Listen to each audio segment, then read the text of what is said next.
Вітаю ви на каналі The Page, мене звати Артур Гмиря, і сьогодні ми поговоримо з пані Аннелі Кольк, надзвичайним та повноважним послом Естонської Республіки в Україні. Поговоримо про рішучість держав Балтії, страх її західніших партнерів, співпрацю України та Естонії, призначення Каї Каллас на посаду голови дипломатії ЄС та перемовини між Україною та РФ, про які так часто говорять. Говорити ми будемо англійською, але у нас 4 червня Рада визнала англійською однією з міжнародних мов спілкування, тому будемо вчити let's improve our English skills, як то кажуть.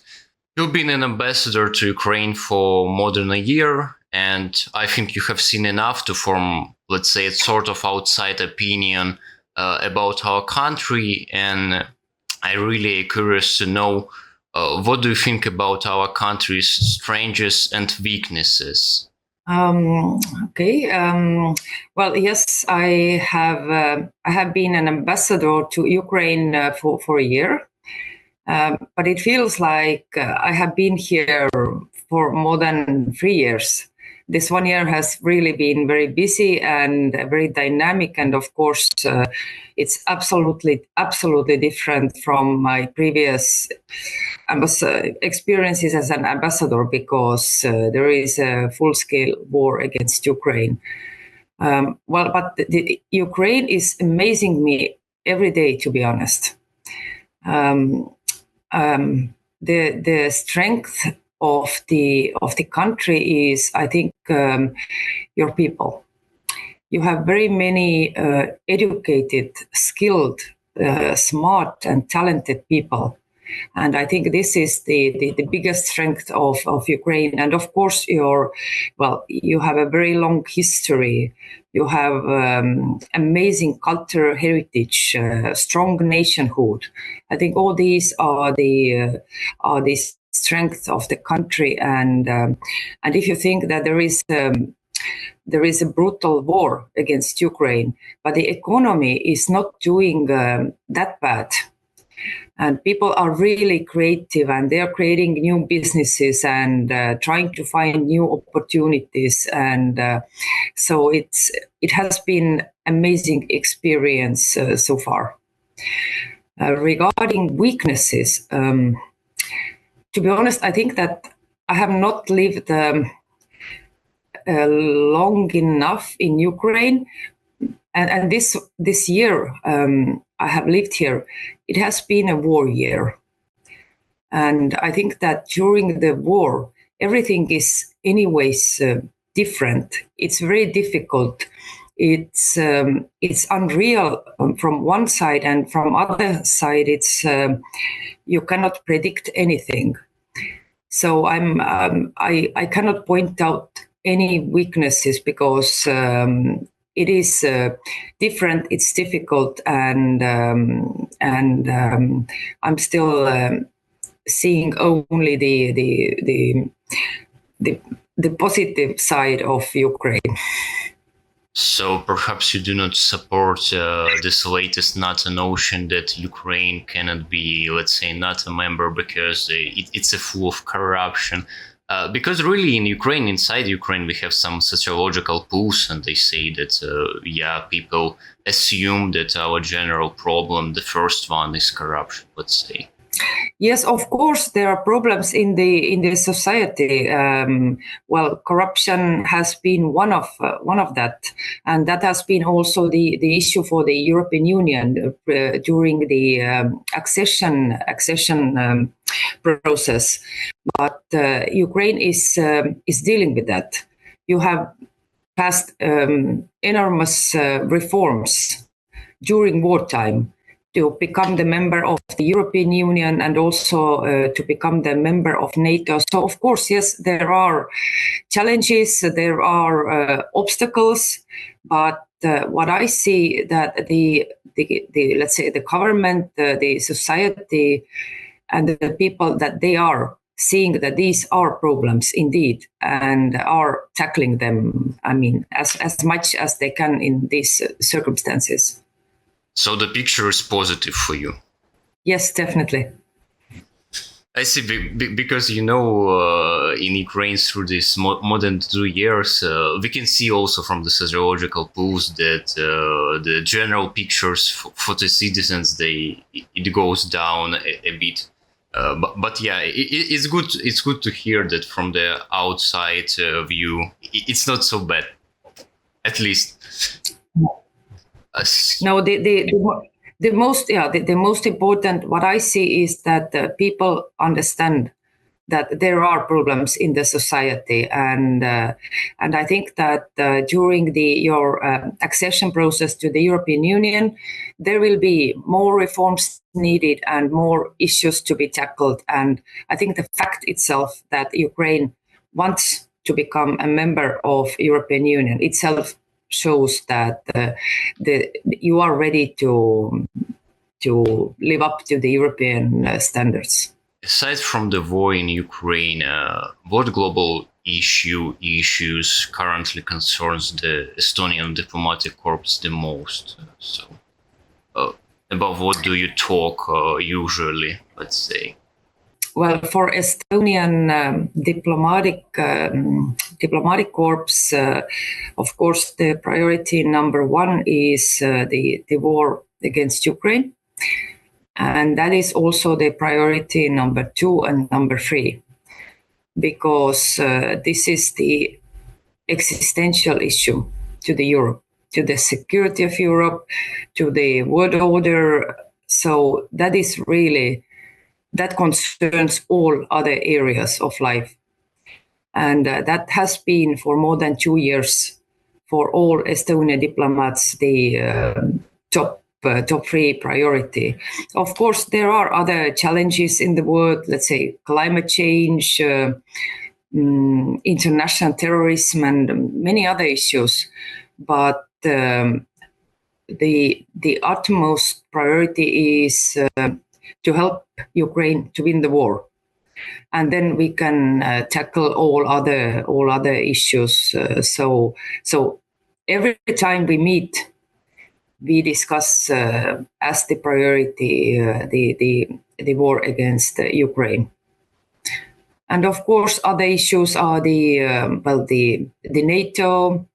What are the global challenges? What are the challenges for NATO, for the European Union? But definitely number 1 is supporting Ukraine. You emphasize this perception that Ukrainian war is the first one, yeah? But why do you think this perception is really natural to Baltic states, but it's not so spread if we go to the West more and more? So what are arguments of the Baltic states and why other countries do not support them? Well, I think mostly why the Baltic states and Poland are maybe the most vocal ones are because we have common history with the Ukraine. We have also been under the Soviet occupation. We know what does it mean, and we don't have any illusions. And we have been talking about the threat of the Putin regime for many years. I think that is the main issue why the Baltics are the most vocal in Europe, and also I think it's very natural that Russia is our neighbor. So when you have such a neighbor, then of course you are maybe more concerned about how the neighbor is behaving and acting. Is there any plan in Estonia to be prepared for, let's say, assumed Russian invasion, if it would happen, God forbid? Well, to be honest, we have been preparing for different threats since regaining the independence. That was why we wanted to become the member of the European Union, and more importantly, to become the member of NATO. So we have been sort of protecting ourselves or trying to protect and doing everything in our defense sector. So after the full-scale war against Ukraine, maybe we have been more active in NATO, trying to get also NATO, to act more to help Ukraine and to understand more the Russian threat, because it's also a threat to the NATO, to be honest. So yes, we have prepared for many years already for different threats. Sometimes in Ukraine we say that Estonia is much more closer to Russia than Ukraine, and for St. Petersburg, let's say. And it was so easy for NATO to expand to Estonia. And now NATO says that no, we cannot expand to the Russian borders, and then they accept Finland. In your opinion, you have seen these events, you've been in the diplomatic corps in that time. Why it was not so easy, but why it happened in your case and it's so hard in ours? Well, I think that it's very difficult to speculate, but I think that when we started our NATO accession process, then maybe there were the threat from Russia was not that, let's say, clear, or maybe not all countries understood it that way. And also at that time, Russia didn't threat publicly that when the NATO will enlarge into the Baltics, then there will be some, but we, like they are saying, like the possibility for nuclear war, and I think that was also because of that. And but also in our case, it wasn't that. It wasn't also that easy. We also, had to do our reforms to become the member of NATO, and we had many negotiations. And so right now, it's just for Ukraine. You are in the beginning of the process. Yes. The NATO has actually said twice that Ukraine will become member of the NATO. This is already a huge step forward. And like it was in Washington, it was said that there is no way back from that. Ukraine is moving to the NATO, and so I think it's a very good sign. And of course, Estonia would have seen, invitation to Ukraine, because NATO is the biggest protector, but. This is the consensus organization. There are other members, but I still see it positively, as the NATO has said that, yes, Ukraine will become a member of NATO. Do you think that, let's say, if Ukraine was in NATO before the 2022, that would prevent the full-scale invasion? Because today it's not so sure that NATO is a good instrument to prevent an aggression. I definitely think that NATO is the number one security and defense organization. And when any country attacks a member of NATO, then it's attack against NATO.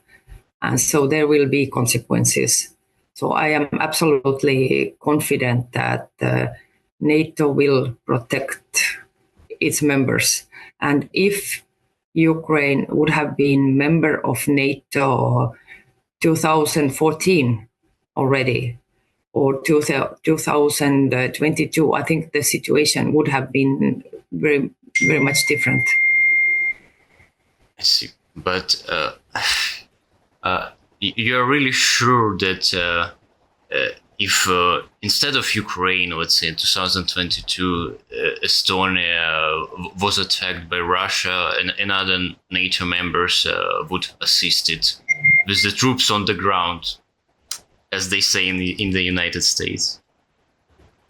Well, definitely, because we cannot say that that if Russia attacks Estonia, we say that then Russia attacks NATO. And NATO is, you know, if you attack one member state, it doesn't matter. Is it small, big? It's member states. We are all equal there. So I'm definitely, definitely sure about that.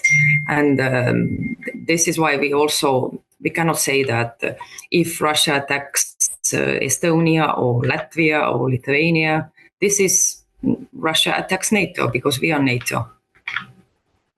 So in diplomatic corps, there is no such uncertainty that we can see in media, let's say, about the bargaining in a manner that, you know, if the small member of the NATO would be attacked, I don't know, a part of the members would think for a month to do something or not to do because it's a risk of the full-scale global war, the third world war, nuclear powers, and so on. No, definitely not. And I think all these sort of you know, that there are discussions. It's also part of I think it's part of Russian propaganda, you know, to create the uncertainty. And, you know, NATO is, because, you know, Russia has always thought that, you know, NATO is a threat. And definitely there are not such discussions. And NATO is strong, NATO is united, and that was also seen very well at the latest NATO summit. So definitely there are no such talks within the members of the NATO and within the diplomatic corps, or because this is not what NATO is about. There is no more, let's say, something like reluctance or fear from the countries like Germany, or not? No, definitely not. And well, Germany has been, during our NATO accession process, very supportive. Germany has been supportive to the enlargement of NATO, and Germany is our ally, and they are also with the rotation. With the NATO rotation protecting our skies, our country, definitely no such views or discussions or even thoughts. I see. It's good to hear because, you know, there is a lot of uncertainty and, I know, puzzling produced by vote media, yeah, like Financial Times, Economist, and other, about the NATO, its functions and its future. But it's good to hear that there is some, at least. And if we speak about the Ukrainians in Estonia, as I have seen, there is not a lot of them, something like 50 or 60,000 of Ukrainians, but what are the main challenges of integrating them into Estonia? Maybe it's a language or not? Well, yes, we have around, I don't have the latest data, but yeah, around 60 to 80,000 Ukrainians living in Estonia. And it is a huge number for Estonia because our population is 1.3 million. But I don't think that they have huge challenges in living in Estonia because of the language issues, or because the society, I mean, the country is really supporting them. We have had language courses for the Ukrainians that are organized by the state and compensated by the state. We have even 2 schools where the Ukrainian kids can also learn by the Ukrainian curricula, because we think that it's very important for the Ukrainians also to remember and have their own cultural identity, their traditions. And also, what I think is that most of the Ukrainians who have fled Ukraine after the full-scale war, they want to go back to their home country. They are living there temporarily. So we are not talking about the integration in the classical sense. They are working there, they are studying, but they are seeing themselves as living there temporarily, and most of them want to, come back to the Ukraine once the war is over or once their homes are rebuilt. And I know that not many, but there are people who have left Estonia back to Ukraine, and maybe also it's relatively easy to live for Ukrainians in Estonia or other Baltics. It's because the language also. Well, the Ukrainians, they can maybe understand the Russian language. We have also Russian minorities living in Estonia, and maybe it's easier also for them to study Estonia because we have the teachers there, and so I haven't heard big challenges of the Ukrainians living in Estonia. But of course, they all miss their home. They are very worried what is happening in Ukraine, what is happening with their relatives or friends who are in Ukraine. But I know that Estonians are supportive, and so I haven't heard big problems. Don't you think that time will pass, and I don't know, as we see in Poland and Germany, much more people do not want to return to Ukraine because the time passes, and they are more used to the local, schools, work, they have apartments, they want something. So they are more interconnected in the local levels, and they just do not want to return. Well, I think that there might be people who will stay in Estonia, who have found their, established the businesses there. But to be honest, we are living in a, global world. There are also so many Estonians who are living abroad, who are working abroad. But today you can work via ITC, so it doesn't definitely need to be that the person who is Estonian definitely has to live in Estonia. So we have many Estonians living in Finland, just traveling a lot or around the world. So I think that also Ukrainians are quite, because as I said, very talented, very educated. So it's just the globalization. So there can be that there are people who stay, but I don't think that they will lose their connection with Ukraine or their homeland or their relatives here.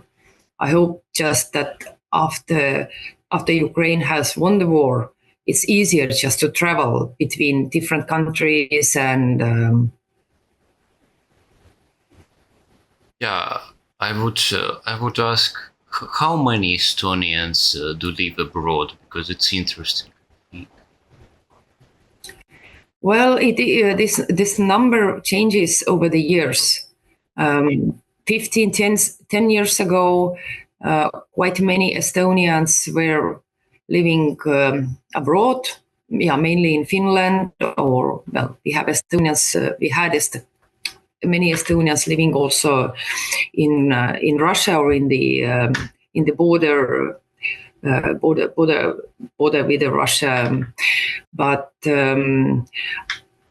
very many have come back because Estonian economy is doing well, and also there are people who feel that Estonia, their identity, their roots are in Estonia, and they want to live in Estonia.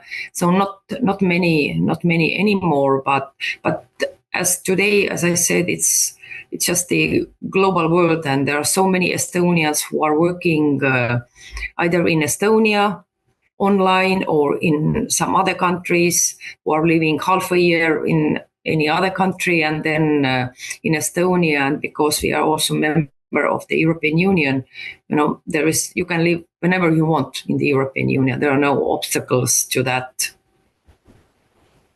Because in Ukraine there is a great preoccupation about the possible future demographic crisis that may occur because a lot of Ukrainians after the war may leave Ukraine to search for better economic options, let's say. But it's good to hear that if we create possibilities in Ukraine and some conditions, circumstances for them to return, they will. I think too. Yeah, definitely they will return. And I remember also when we had this accession process to the European Union. I mean, not only us, but the other countries as well. Then there were also discussions that half of the Estonians, they will leave Estonia for countries with a better economy, but actually the history, didn't see this happening, and some people left, but as the country itself will do well economically, or then the people will return, and it didn't change our demographics drastically when we became the members of the European Union. Let's touch a bit the trade between Estonia and Ukraine. And as I have seen, it's not so big, it's not huge, it's hundreds of millions. And I would ask, what goods could Ukraine business perhaps offer to Estonians in which you are interested? And are there any projects, let's say developments, agreements in this area? Yes, the volume of trade between Estonia and Ukraine has not been over the years huge, but there is the hundreds of millions. But of course, the war has been an obstacle for many business people. But still, there are Ukrainian investments to Estonia, and mostly they are in the trade sector, in the ITC sector. So I think that the cooperation in the IT field, that would be will have a good perspective. And of course, in defense sector, the embassy organized a couple of months ago the Defense Business Forum between Estonia and Ukraine, and there were very many Estonian interested companies as well as the Ukrainian companies. And now we are planning to have a similar business forum for the educational sector. As I said, Ukraine has very educated, talented people also in the IT field. So there are many discussions going on. There are agreements between companies, and because of the logistical problems sometimes, and also with the insurances for the companies, sometimes there are obstacles, but we are solving these, and I hope that the economic ties will grow even despite the war. And embassy from our part and the Estonian Ministry of Foreign Affairs, we are doing our utmost. If we talk about the defense sector, and if it's not a secret, in which technologies are Estonian companies interested? As much as I know, they are interested in many fields, because there is this full-scale war against Ukraine, and what is going on the front line hasn't been seen many years. Like the Ukrainians say that this war is the war of drones, and also both sides, Estonia and Ukraine, defense sector is trying to find creative solutions, and so I think that Estonian defense sector is interested in absolutely every possible mean that will protect our country, that is working here in Ukraine on the front line. I think after the 2022, there should have been some tension. So let's say between Russian people in Estonia, between Estonians with Russian ethnicity and Estonians. Were there something like that, and do Estonians feel a tension, let's say, between each other? Yes, we have amount of the Russian-speaking minorities in Estonia. They have lived there many years, many generations, but I wouldn't say that after the 2022 that there were tensions in the society. And to be honest, the Russian minority who is living in Estonia, who has lived also before 2022, well, they haven't left for Russia.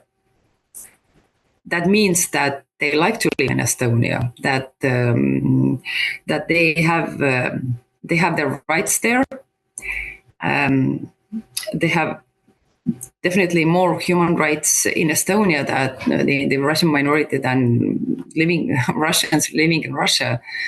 And if you see those numbers that they haven't left our country, I think it says quite a lot about their mindset and will to live in Estonia. In Germany, there are also a lot of Russians, but some of them are really pro-Putin, let's say, as we have seen, and as I have seen when I was in Germany. So it may be, even when they enjoy all the factors of the civilized society with the human rights, there is some, I don't know, maybe it's a nostalgia, because they don't know how to live in Russia modern days. But yeah, so there's no such a feeling in Estonia. Well, definitely. I mean, we have also had over the years, especially the eastern part of Estonia, there are many Russian-speaking minorities who have lived under the influence of the Russian media. They watch the Russian media channels, all this propaganda from there. And but also Estonia has over the years tried to integrate them into Estonian society, and by closing these propaganda channels of Russia, what are creating the negative propaganda against Estonia or the hatred. So we also try to influence them into Estonian society, and they, as I said, as they live in Estonia, they work in Estonia, they raise their kids in Estonia, they don't go to live to Russia. That means that Russia is not a better place. Is there any, let's say, language problem, how we call it in Ukraine, in Estonia, in a way that, I don't know, Russian minorities do not want to learn Estonian language? Yes, of course, there are many Russian minorities who do not speak Estonia, who do not even intend to learn to speak Estonia, but these are also the people who don't want to become the citizens of the Republic of Estonia. And that means that they have less possibilities, for education, for getting the jobs. But many young Russian-speaking minorities and also many families have put their kids to Estonian-speaking schools, and they understand that when you want your kid to have a future, or to have a future in Estonia or in Europe or globally, then Estonian language is needed, and you cannot have a very prosperous future with only the Russian language in Europe. So there have been, over the years, changes. More Russian-speaking minorities are taking Estonian citizenship, which means that they have learned our language. And of course, there is this generation who came to Estonia during the Soviet occupation, who were just brought from the big Soviet Union, who are not able, or who are not going to learn Estonia, but it is not such a big problem, and I know that there are many young people, and the younger generation is eager to learn Estonian language. I just noticed that I love your language because you said not the Soviet era or something like that, Soviet occupation. It's a good to notice, because in Ukraine, I am not certain about the modern books of history in the classrooms, but at least 5-10 years ago it was called Soviet era, not the Soviet occupation or something like that. And I strongly believe that it should be changed. As I understood, in Estonia, it's clearly called Soviet occupation. Oh yes, definitely, because Estonia was an independent country. Yeah. And then it was occupied by the Soviet Union, and definitely it was an occupation for more than 50 years. Let me change a bit the topic and return to the global policies, let's say. Because at least sometimes it seems that our best partners in NATO, within the European Union, even in the second year of the war, would like to speak sometimes about the possibilities of the truce with Russia. And in Ukraine, we have thought that in a few years, Russia will be better prepared and attack again if we do a truce right now without the victory of Ukraine. And it just would make it harder to repel their aggression again.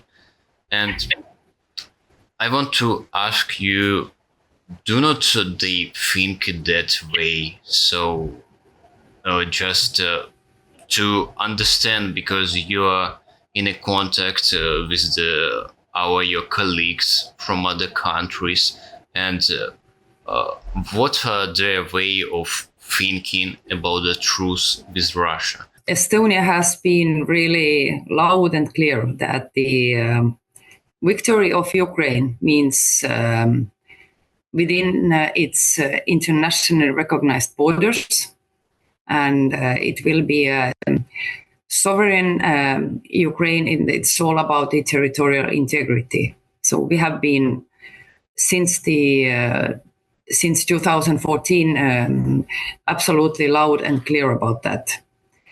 And I agree with you absolutely that anything other than that will mean that there is no peace in Europe.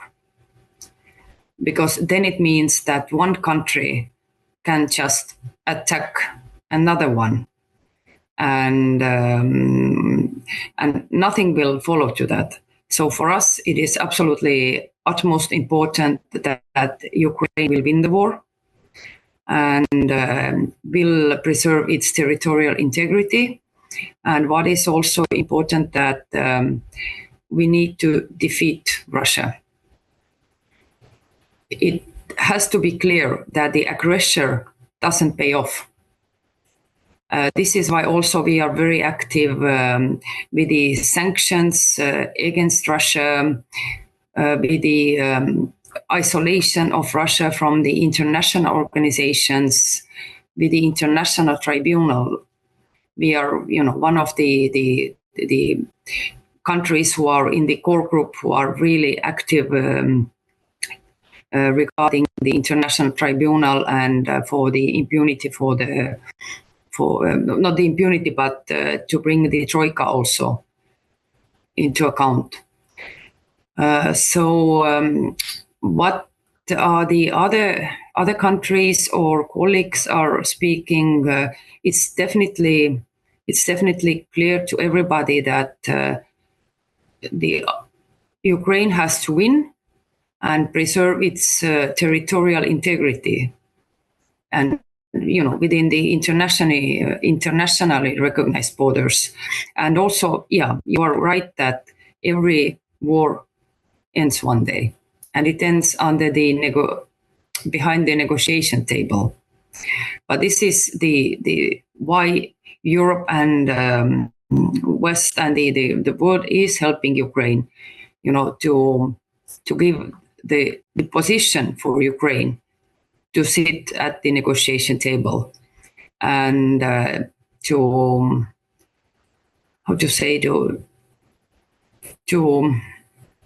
defeat the aggressor, and to show to the world that this is unacceptable. And so I think that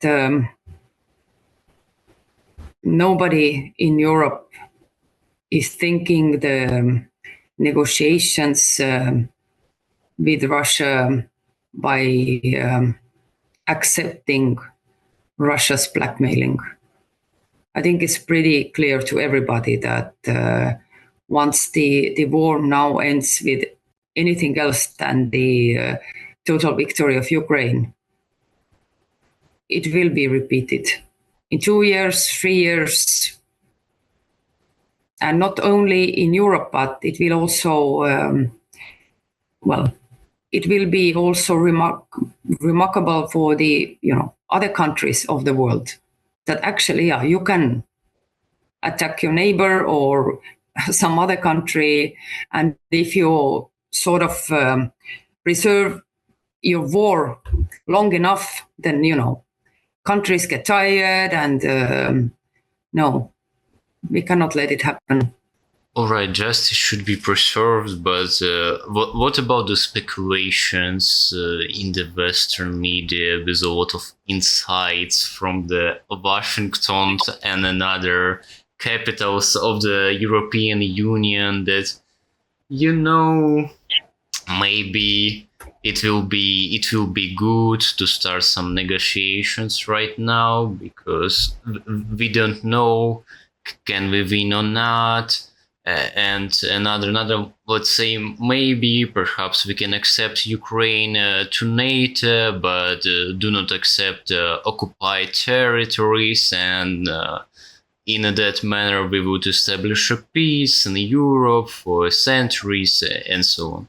Well, yes, of course. I have also seen and read these speculations or these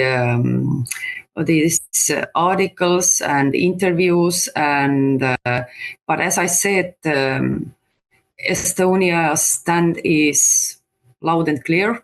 It is the total victory of Ukraine, and as I also said, supporting Ukraine is Estonia's priority number one, priority number two, priority number three. And this is what also all our diplomats are doing around the world. That because we have, like I said, because we have the common history, we have both were occupied then by the Soviet Union, and so the countries are also listening to us. And I think that we have the experiences to share, and this is what the diplomats do. They are explaining our positions, our views, our talking points, and definitely every country has their own priorities, their own neighbors, their own problems, challenges, but as far as it concerns Estonia or our neighbor, Baltic neighbors, then definitely these are not on the table, these speculations. What about another, not a speculation, but a point from the Washington, from one of the candidates in the presidential run, especially his new vice president, possible, Mr. Vance, in a Munich conference, he said that Europe should finance and should provide for Ukraine everything, because, for the United States, the point number one is the Asia, and we should be ready to struggle with China and so on. So do you think that Europe can alone provide for Ukraine a sufficient amount of aid? Because we have seen that production, let's say, of Europe ammunition has increased and so on, but is it possible to win the struggle without the United States, only with the Europe alone, in your opinion? Maybe I will start with the first part of your question. Well, it's we can see very often that when there are elections or around the world, or these election rallies, that people or the candidates tend to say things that they are not going to do when they are elected. So this is also a lot about this, all the election bubble and what is said, and regarding the second part, Europe alone, I come back that in Europe, or in the transatlantic relations, we have NATO, and United States is also a member of the NATO, and also in Washington summit it was decided that NATO will take a bigger role in supporting, in organizing the support of NATO member states to Ukraine. So there cannot be any question that Europe will remain alone supporting Ukraine. As you know, there are also many other countries like South Korea, Japan, who are very strongly also supporting Ukraine. And so I don't see there's even the possibility that Europe will remain alone supporting Ukraine. No, definitely not. And NATO will be more active, and I'm quite optimistic on that.